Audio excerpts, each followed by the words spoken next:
Good evening my dear students. Today's my topic type of force. हम force के बारे में पढ़ेंगे कि फोर्स मेनली कितने टाइप्स के होते हैं। There are mainly two type of force, balanced force, unbalanced force. Balanced force की हम बात करें तो if two or more forces, suppose F1, F2, F3, F4, then body will be fixed in condition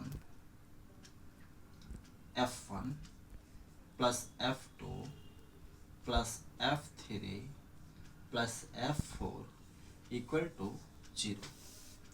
We can say in balanced condition या balanced force, the algebraic sum of total forces is equal to 0.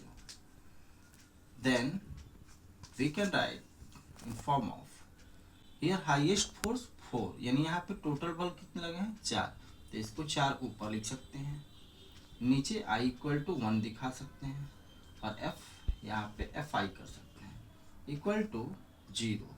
इस फार्मूले को हम balance force में दिखा सकते हैं। Balance force when two or more forces acting on the body, then sum of that forces is always equal to 0. Then such type of force is called balance force. ऐसे ही हम unbalance force की बातें करें तो unbalance force में किसी body पे अगर फोर्सें लगती हैं तो भी उसका शेप साइज चेंज हो जाता है, शेप साइज चेंज हो जाता है। हम इन दूसरे शब्द में कह सकते हैं, इसका मतलब इस पे जो फोर्स अप्लाइड होता है उसका सम कभी भी 0 के इक्वल टू नहीं होता है।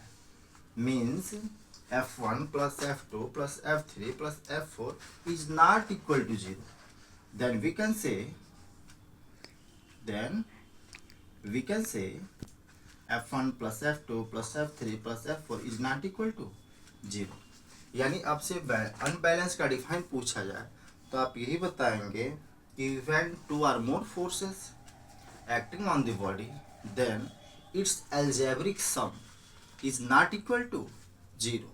Then such type of force is called unbalanced force.